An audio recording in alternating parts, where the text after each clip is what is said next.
Bab 34, Ajaib. Di seberang lembah, suara gemuruh memekakkan telinga. Meskipun naga cahaya suci telah kehilangan kekuatan magisnya, ia masih merupakan binatang yang kuat di pulau liar ini. Jika ia menjadi gila dan menyapu pegunungan dan hutan, ia pasti akan meruntuhkan lembah.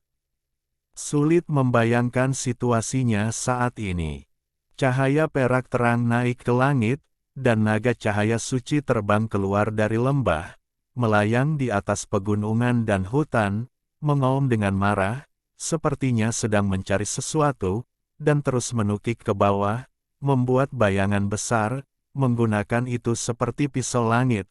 Sepasang sayap naga besar menyapu hutan pegunungan, menghancurkan area hutan yang luas, menyebabkan semua binatang melarikan diri karena terkejut, mengaum dalam kekacauan. Akhirnya, ia melesat ke langit di atas rawa kematian, masih terus mengaum. Tubuh naga yang besar itu menimbulkan hembusan angin, menyebabkan dedaunan di rawa beterbangan dengan liar dan pepohonan raksasa bergetar. Namun, ia tidak bertahan lama di sini sebelum ia meraung ke kejauhan. Xiao Chen mendorong Raja Yama dan Raja Qin Guang dengan keras, tetapi mereka tetap tidak bergerak. Ketiga kerangka itu tergeletak tegak seperti kerangka biasa, berpura-pura mati. Tidak lama kemudian area tersebut kembali tenang, dan ketiga kerangka itu duduk dengan hati-hati. Menggerakkan persendiannya, tiga kerangka Jue mengelilinginya, dan akhirnya duduk di bawah pohon kuno, menatap pohon suci kecil yang berakar di atasnya. Di tengkorak mereka, cahaya jiwa terus berdetak, dan akhirnya menarik cahaya dari pohon suci dan mengalir ke tengkorak mereka dari rongga mata. Anakan pohon suci dikelilingi oleh sinar cahaya warna-warni, namun ketiga kerangka tersebut hanya mengeluarkan cahaya hitam di antara mereka. Ketiga kerangka itu senang dengan cahaya yang dipancarkan oleh daun seperti batu giok tinta sebening kristal. Mereka berusaha keras untuk menyerap kecemerlangan yang mengalir dari daun batu giok tinta. Ini benar-benar pohon keramat. Xiao Chen diam-diam kagum saat melihatnya, dan dia juga mulai menggunakan Xuan Gong, mencoba menyerap cahaya indah yang mengalir. Sesaat ada cahaya terang, kabut cahaya, dan rawa yang gelap menjadi terang. Di dua daun giok, seberkas cahaya putih susu muncul bersamaan dengan cahaya hitam, membasahi setiap bagian tubuh Xiao Chen seperti gelombang air. Dua awan ilahi yang lembut mengelilinginya, dan dia merasa hangat dan nyaman di sekujur tubuhnya. Organ, daging, dan tulangnya sepertinya menjalani baptisan suci, dan vitalitas paling murni perlahan mengalir. Xiao Chen dan ketiga kerangka itu tenggelam dalam alam misterius yang indah, perlahan tapi efektif menyerap vitalitas paling murni. Baru setelah cahaya perlahan meredup dan gelombang cahaya seperti air berangsur-angsur menghilang, mereka masing-masing terbangun. Pohon kecil itu masih dikelilingi oleh cahaya, tetapi pohon raksasa tempat ia berakar telah kehilangan nyawanya saat ini. Pohon raksasa yang menjulang tinggi yang membutuhkan 5 atau 6 orang untuk memeluknya ternyata sudah tidak bernyawa. Batang utamanya retak-retak, dahan dan daun yang seharusnya berwarna hijau dan hijau menjadi layu dan menguning, serta daun yang menguning berkibar dan layu tertiup angin. Vitalitas asli pohon kuno yang kuat hanya bertahan sesaat, tetapi mati total. Xiao Chen terkejut, tetapi ketiga kerangka itu sangat tenang, seolah-olah mereka tahu ini akan terjadi. Mereka dengan mudah mencabut pohon kecil itu, lalu menyentuh pohon raksasa di sebelahnya, dan cahaya cemerlang mengalir. Tidak perlu banyak berpikir untuk menyimpulkan alasannya. Vitalitas besar yang dibutuhkan oleh pohon kecil sebenarnya diserap dari kayu kuno, dan Xiao Chen serta ketiga kerangka secara tidak langsung menyerap esensi dari kayu kuno. Pohon kecil yang ajaib, pohon kecil yang mengerikan. Ketiga kerangka itu sepertinya belum selesai dan ingin menyerap cahaya hitam dari daun giok tinta. Xiao Chen menghentikan mereka, dan sekarang dia siap mengambil tindakan dengan ketiga kerangka tersebut.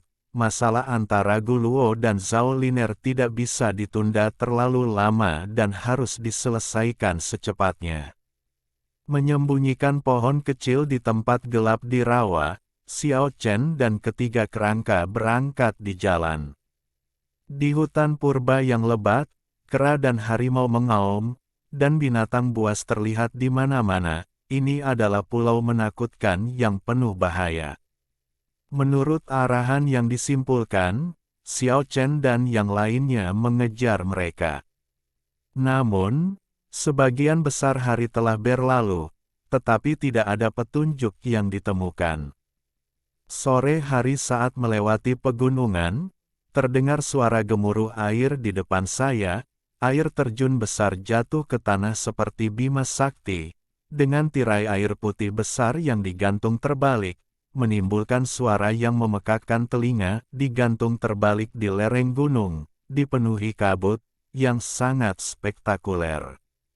Sungguh menakjubkan bahwa banyak pemandangan di Pulau Naga yang tersegel sangatlah indah. Saat mendekati air terjun, Xiao Chen melihat dua bayangan yang familiar. Yan Qingcheng yang cantik, berdiri di depan air terjun yang megah, dengan tubuh langsing dan anggun, gaun ungu berkibar, kelincahan dan keanggunan yang tak terlukiskan, serta keindahan yang tiada taraf bagaikan mimpi. Dan Ren, perapal mantra pemberian dewa, memiliki rambut pirang cemerlang, dan keseluruhan tubuhnya sama mempesona seperti matahari.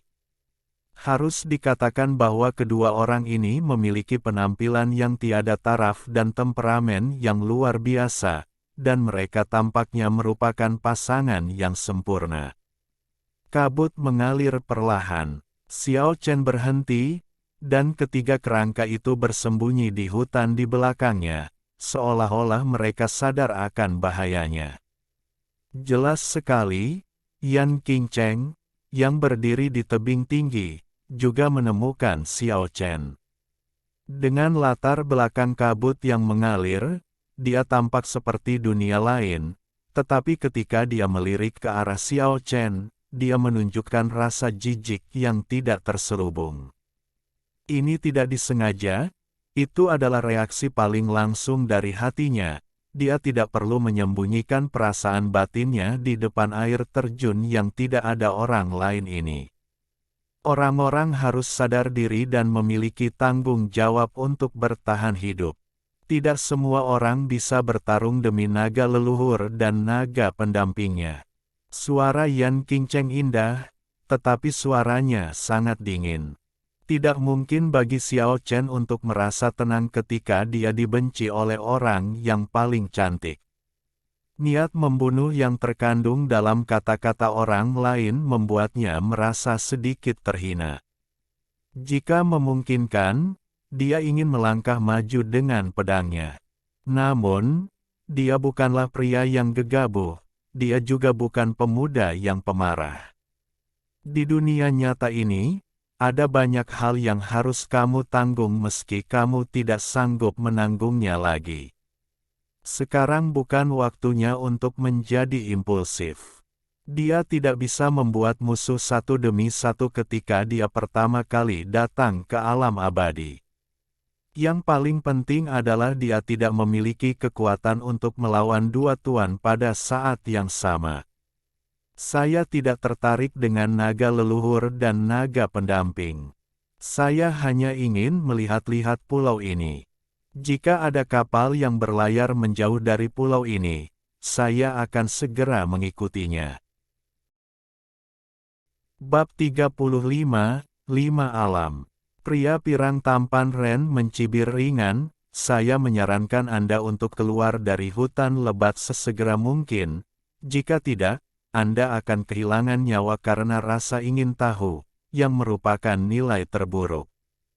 Ini semacam, melihat ke bawah, dari mentalitas, dan itu sama sekali tidak sia-sia. Sikap dominan CZ adalah rasa percaya diri naluriah dari yang kuat saat menghadapi yang lemah. Terima kasih sudah mengingatkan. Xiao Chen berbalik dan pergi. Dia mencoba yang terbaik untuk mengendalikan emosinya. Sekarang bukan waktunya untuk pamer. Ia yakin suatu saat segalanya akan berubah karena perubahan kekuatan. Jika dia tidak menekan kekuatannya dan menunjukkan kekuatan aslinya, dia bisa melawan satu orang, tapi menghadapi dua orang sekaligus, dia pasti akan dikalahkan. Kekuatan adalah kata terakhir. Setelah menjauh dari daerah itu, Xiao Chen perlahan menjadi tenang, dan kemarahan di hatinya telah mereda. Dia tahu bahwa dalam waktu dekat, dia pasti harus bertarung. Xiao Chen menemukan banyak jejak kaki di pegunungan dan hutan terdekat, yang tampaknya sangat mirip dengan jejak cakar naga, dan itu pastilah naga muda. Jelas sekali, justru karena itulah Yan Qingcheng dan Ren menetapkan tempat ini sebagai kawasan terlarang. Segera, Xiao Chen bertemu dengan ketiga kerangka itu, menghindari area air terjun, dan mulai bergerak maju. Setelah mendaki gunung yang rendah, Xiao Chen mencium bau darah di hutan. Kabut darah samar tertinggal di hutan. Xiao Chen dan ketiga kerangka itu bergegas mendekat. Saya melihat 5 atau 6 mayat tergeletak dalam genangan darah di pegunungan dan hutan di depan. Mereka sudah lama tidak mati. Sepertinya telah terjadi pertempuran sengit di sini. Jelas sekali, para pembudidaya telah mendarat di Pulau Naga yang tersegel satu demi satu. Setelah mengejar jauh, dia menemukan bayangan di hutan, dan ada sekitar selusin orang berkeliaran. Xiao Chen memutuskan untuk menjauh dari sini dan menghindari kejadian tersebut. Namun, pada saat ini, Xiao Chen merasakan fluktuasi yang aneh. Dia berbalik dan melihat seorang biksu berpakaian putih, menginjak puncak pohon. Gerakannya seperti awan yang mengalir dan air yang mengalir. Dia sangat bebas dan anggun. Dia tampak seperti dia berjalan-jalan di halaman, tetapi kecepatannya sangat cepat. Dengan sangat cepat, ternyata itu adalah biksu Yizhen. Rupanya, Yizhen juga menemukan Xiao Chen. Dia berhenti sejenak di puncak pohon, lalu mendarat dengan ringan. Melihat ketiga kerangka itu, dia tampak terkejut dan berkata, "Makhluk mayat hidup. Mage, aku tidak menyangka kita akan bertemu lagi secepat ini. Panggil saja saya Yizhen. Kita bertemu satu sama lain dimanapun dalam hidup. Saya telah meninggalkan jejak untuk kakak laki-laki saya dan berencana untuk menjelajahi wilayah luar Pulau Naga terlebih dahulu." Biksu Yizhen menoleh dan melihat ketiga kerangka. Kemudian dia berkata kepada Xiao Chen, "Mengapa kamu berjalan dengan 3 makhluk undead?" Meskipun para pembudidaya di daratan tidak lagi menganjurkan pembunuhan mutlak terhadap mereka, orang-orang biasa dan pembudidaya biasa masih sangat khawatir. Sulit untuk merasa nyaman dengan makhluk undead. Berada bersama mereka mungkin menimbulkan masalah bagimu. Terima kasih, kakak senior Yizhen, karena telah mengingatkanku. Mereka menyelamatkan hidupku. Di Pulau Naga liar ini, hanya ada sedikit orang di sekitar, jadi kurasa tidak akan ada masalah besar. Itu benar, Yizhen mengangguk. Selama percakapan antara keduanya, ketiga kerangka itu berdiri di sana dengan bodoh dan bodoh seperti boneka. Hanya Xiao Chen, yang mengenal mereka dengan baik, yang tahu bahwa ketiga makhluk undead ini benar-benar pandai berpura-pura. Ini pasti sengaja menciptakan ilusi. Xiao Chen menunjuk ke beberapa mayat tidak jauh dari situ dan berkata, "Kakak senior Yizhen, lihat. Saya menyadari." Ya, Saat saya datang barusan, saya juga melihat beberapa mayat di tempat lain. Sekarang tidak kurang dari 20 pembudidaya yang telah mendarat di Pulau Sanglong. Pulau kuno yang tersegel ini sangat luas, dan mungkin ada lebih banyak orang.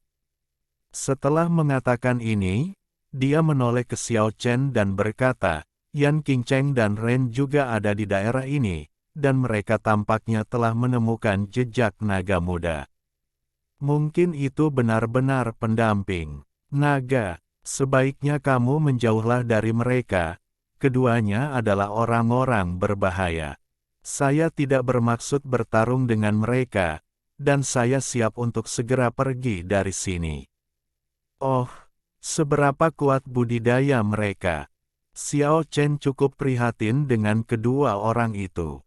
Dia merasa cepat atau lambat dia mungkin akan bertarung dengan kedua orang itu. Dan sepertinya hal itu belum lama terjadi. Sekarang dia mungkin berada di surga ketiga atau keempat dari alam transendensi. Transformasi. Xiao Chen sedikit bingung. Ya, setelah Biksu Yizhen menjelaskan secara detail, Xiao Chen perlahan-lahan mengerti.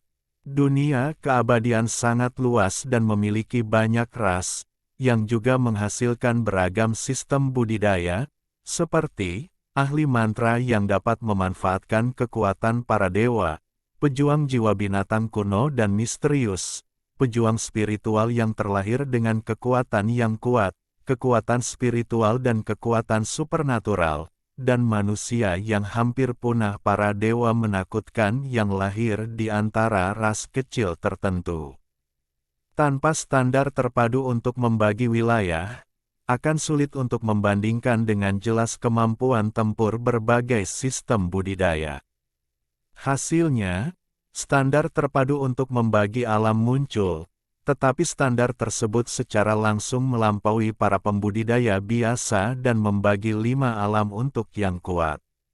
Sebagian besar praktisi tidak memenuhi syarat untuk mengukur 5 bidang ini. Ini dibagi untuk yang benar-benar kuat, hanya dengan memasuki 5 alam ini seseorang dapat menyerang alam keabadian yang legendaris. Kelima alam tersebut adalah transformasi dari yang biasa, kesadaran, penguasaan langit, nirwana, dan keabadian. Ada ribuan kultivator, dan hanya dengan memasuki alam transformasi dari yang biasa, di antara 5 alam kita dapat menemukan arti sebenarnya dari kultivasi, seperti jurang alam, mencegat banyak kultivator. Bertransformasi dari keadaan biasa dan dipromosikan ke alam ini dapat dianggap sebagai transendensi, menonjol dari sekian banyak kultivator, melompati jurang alam, dalam jalan menuju kultivasi. Mengambil langkah paling kritis dalam perjalanan menuju langkah keabadian. Penggarap yang telah memasuki alam metamorfosis dapat berkomunikasi dengan vitalitas langit dan bumi, memadatkan tubuhnya, dan vitalitasnya sendiri tidak ada habisnya. Gudang kesadaran, mencapai keadaan ini, mulai merasakan harta karun kesadaran spiritual, secara bertahap memperdalam kekuatan spiritual, dan menyadari bahwa tubuh itu sendiri adalah harta karun yang besar. Melalui penanaman ganda kesadaran spiritual dan tubuh fisik, potensi tubuh perlahan ditemukan dan dimanfaatkan, dan berbagai kekuatan magis pada awalnya terungkap. Mengetahui harta terpendam adalah proses mengenal diri sendiri, dan proses membuka harta milik sendiri.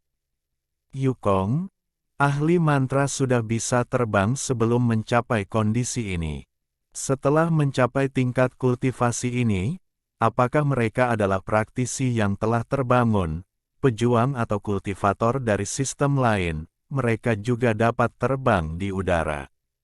Tentu saja pengendalian langit tidak hanya sebatas makna yang dangkal saja.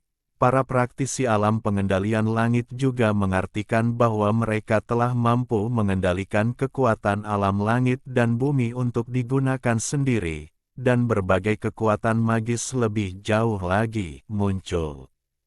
Mereka yang mencapai level ini disebut demigod. Nirwana, ketika Anda mencapai keadaan ini, Anda tidak akan dilahirkan atau mati, dan tubuh serta pikiran Anda akan berada di ambang kehancuran, mengembara antara hidup dan mati, dan memahami misteri hidup dan mati. Jika seseorang memahami sepenuhnya rahasia hidup dan mati, satu langkah lebih jauh akan mengarah pada keadaan keabadian. Namun, jika seseorang tetap berada di sini untuk waktu yang lama, ia mungkin tidak akan pernah pulih dan baik jiwa maupun raganya akan hancur. Pada saat yang sama, para pembudidaya di alam ini memiliki budidaya yang kuat dan lemah. Ketika mereka kuat, mereka bahkan dapat mengerahkan kekuatan abadi. Ketika mereka lemah, kekuatan magis mereka bahkan tidak sebaik para pembudidaya di alam kesadaran. Keadaan nirwana adalah peluang besar sekaligus bahaya besar bagi para praktisi. Mereka yang mampu memecahkan misteri hidup dan mati akan keluar dari kepompongnya dan menjelma menjadi kupu-kupu, hidup selamanya di surga dan bumi. Dan mereka yang tidak memiliki pemahaman akan musnah menjadi abu, yang merupakan hal yang paling kejam. Keabadian, untuk mencapai keadaan ini, berarti benar-benar mengatasi hidup dan mati serta hidup selamanya di dunia. Semua misteri bisa dikuasai sendiri tanpa guru, kekuatan gaib muncul sendiri, dan kekuatan magis muncul sendiri.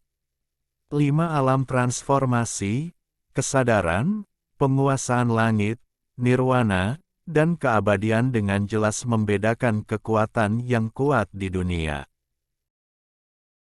Bab 36, 9 Surga. 5 alam transformasi, kesadaran, penguasaan langit, nirwana, dan keabadian dengan jelas membedakan kekuatan yang kuat di dunia. Hanya mereka yang memasuki 5 alam ini yang bisa disebut kuat. Alam metamorfosis adalah sebuah titik balik, seperti jurang alami yang menghalangi sebagian besar orang untuk keluar. Namun, kesadaran, kendali atas langit, nirwana, dan keabadian hanyalah beberapa hambatan yang tidak dapat diatasi.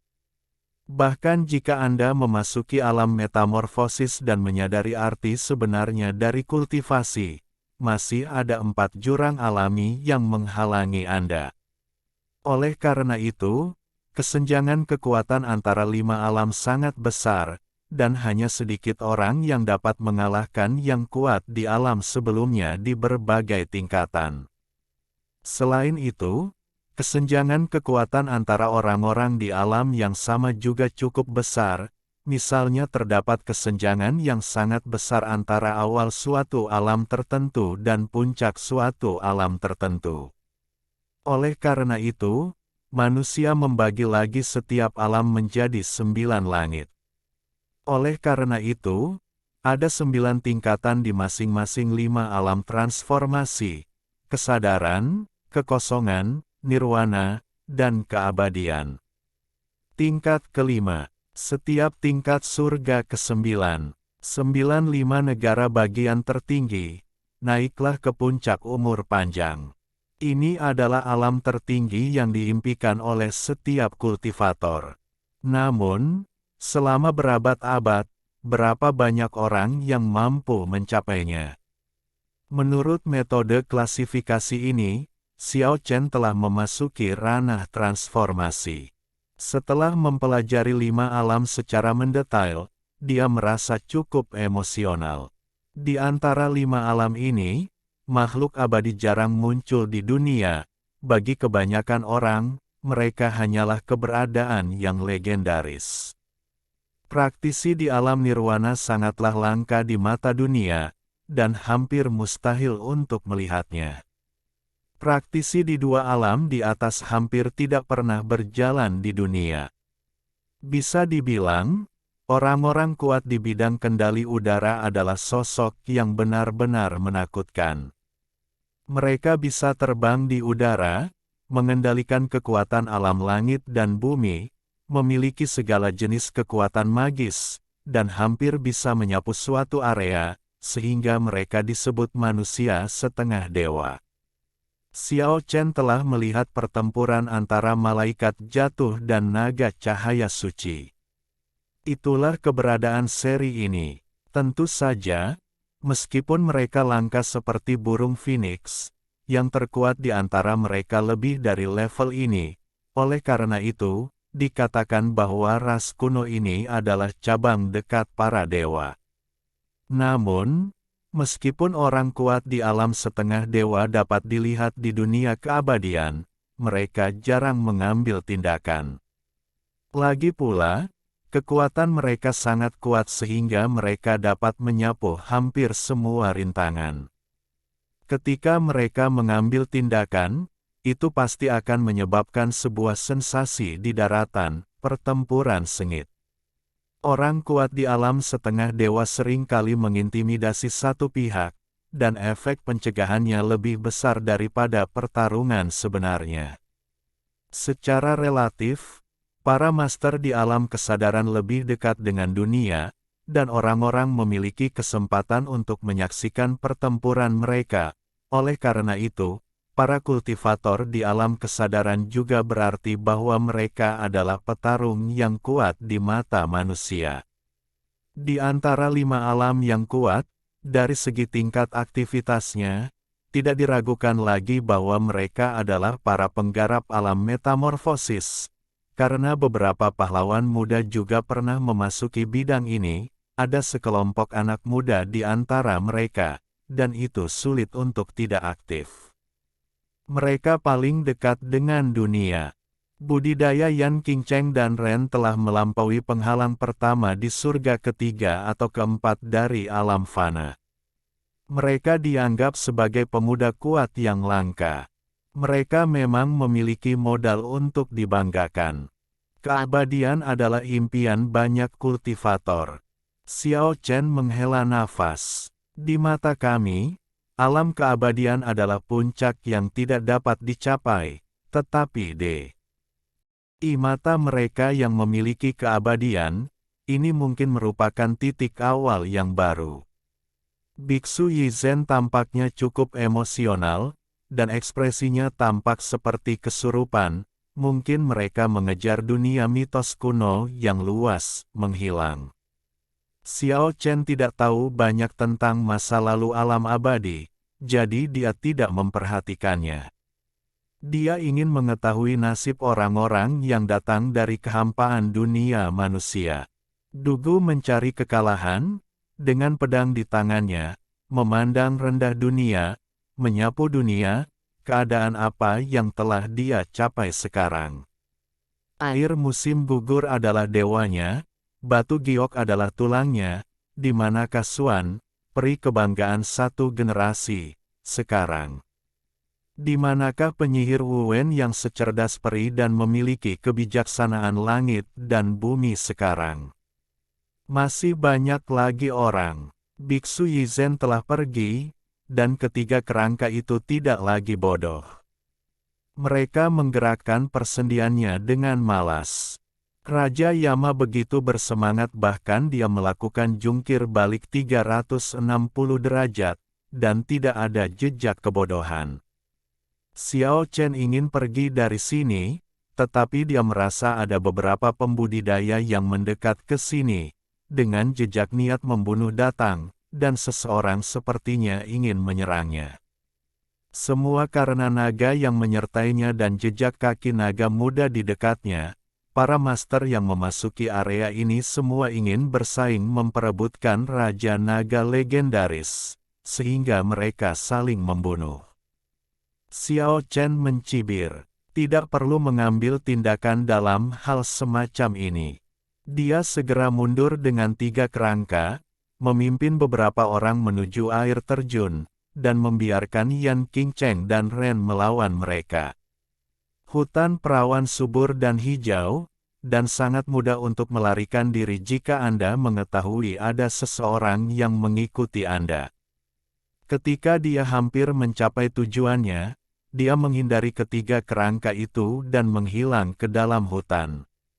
Jejak kaki naga muda menjadi lebih padat di area ini, dan kelima pembudidaya segera bertemu dengan Yan Qingcheng dan Ren.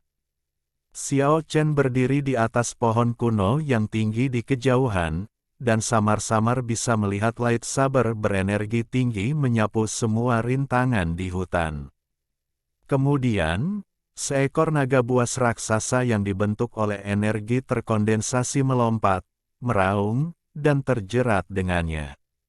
Sepertinya ini pertarungan antar ahli mantra. Xiao Chen tidak terlalu percaya bahwa kekuatan master mantra berasal dari dewa. Dia lebih percaya bahwa mantra kuno itu adalah keterampilan suara surgawi yang luar biasa, yang dapat menandingi vitalitas antara langit dan bumi, dan dengan demikian dipanggil untuk digunakan oleh perapal mantra. Tentu saja ini hanya angan-angannya saja. Pertempuran berlangsung sengit, guntur, gemuruh, terdengar. Beberapa kilatan ungu menari-nari dengan liar di hutan, dan sebagian besar hutan dihancurkan oleh guntur dan kilat. Kemudian, bilah cahaya besar, seperti hujan meteor, melintasi hutan di bawah air terjun, memelintir dedaunan hutan pegunungan ke arah terbang, dan terus-menerus mematahkan pepohonan. Ada kilatan cahaya dan listrik, dan sebagian besar kawasan hutan hancur, beberapa sosok menjulang, dan ternyata 4 atau 5 orang sedang melawan Ren bersama-sama, dan Yan Qingcheng di sebelahnya belum mengambil tindakan. Suara perkelahian menarik beberapa penggarap untuk menonton dengan penuh semangat dari samping. Aduh, tak jauh dari situ terdengar auman naga yang sangat besar. Gelombang suara yang memekakkan telinga mengguncang hutan pegunungan dan menyebabkan daun-daun berguguran beterbangan. Gelombang suara tersebut sangat menakutkan. Burung-burung hutan yang ketakutan terus terbang ke langit, dan banyak binatang buas yang lari dengan liar. Terjadi kekacauan di daerah tersebut. Beberapa naga liar merasa khawatir. Letaknya sangat dekat dari sini, hanya 1 mil jauhnya, di sebuah lembah. Pertempuran di dekat air terjun segera berhenti, ketiga pihak mundur ke 3 arah dan dengan cepat menghilang ke dalam pegunungan dan hutan. Naga liar itu tidak terburu-buru. Hanya mengaum beberapa kali, lalu terdiam lagi, serangan imajiner tidak datang. Namun, Xiao Chen punya ide. Jika dia pergi dari sini, dia akan melewati lembah itu. Mungkin dia harus pergi dan melihat situasi naga liar itu. Mungkin akan ada penemuan yang mengejutkan. Lembahnya tidak terlalu terbuka dan lebar, kurang dari 1 kilometer persegi. Hutan di lembah itu jarang, hanya terdapat belasan pohon purba yang menjulang tinggi.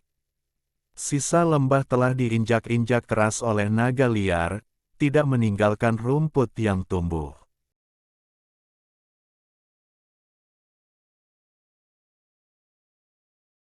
Alhamdulillahi jazakumullahu khoiro. Oke, cukup sekian novel kali ini. Mungkin ada kata-kata yang kurang pas, saya minta maaf yang sebesar-besarnya. Semoga yang sudah baca Allah paring kesehatan, rezeki yang barokah, dan umur yang panjang. Amin. Untuk membantu admin jangan lupa klik tombol subscribe ya.